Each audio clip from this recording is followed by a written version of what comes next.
Mašin dan.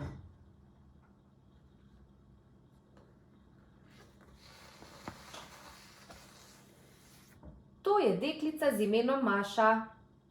Stara je 3 leta, ima črne lase, modre oči, njena najljubša barva pa je rdeča. Maša se zelo rada igra s punčko. Vsako jutro poskrbi, da ni lačna in jo nahrani. Ko jo nahrani, jo posadi v voziček in pelje po stanovanju. In ker je v vozičku še veliko prostora, vanj posadi tudi medvedka. Med igro ji zakruli v želodcu. Ugotovi, da je lačna. Te zanima, kaj je pojedla za malico? 2 korenčka, banano in ker ima njen medvedek rojstni dan, si privošči tudi mini tortico. Ker je zunaj sonce, se po malici odpravi ven. Usede se na travo pred hišo in razmišlja, kaj bi počela. Na drugi strani dvorišča zagleda rdečo pikčasto žogo. Hitro vstane in pohiti do nje. Maša se namreč zelo rada igra z žogo. Med igranjem na travniku zagleda rože. Odloči se, da mamici polepša dan in ji jih nabere.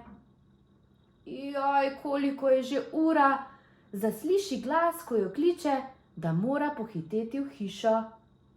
Mamica ji sporoča, da se je potrebno umiti.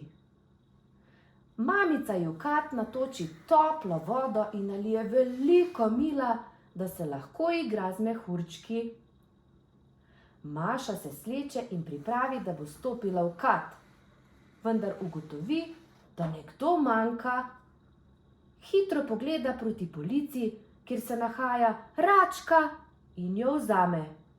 Sedaj lahko skupaj čofotata. Najprej si umije obraz, nato si šamponom umije tudi lase. Najmanj ji je všeč, ko je lase potrebno na koncu sprati z vodo. Vendar Maša ve, da je potrebno potrpeti, saj bodo potem čisti. Na koncu pa jo mamica zavije v toplo brisačo, da se ne prehladi. Preden gre spat, poje še večerjo. Po večerji pa je čas, da si umije zobe. Že veš, kakšne barve je Mašina zobna ščetka? Seveda, rdeča je, ker je to njena najljubša barva. Z njo si vsak večer umije zobe, da bodo lepi in zdravi. Po umivanju odhiti v posteljo, ker pa je počela toliko stvari, je utrujena in zelo hitro zaspi. Lahko noč, Maša.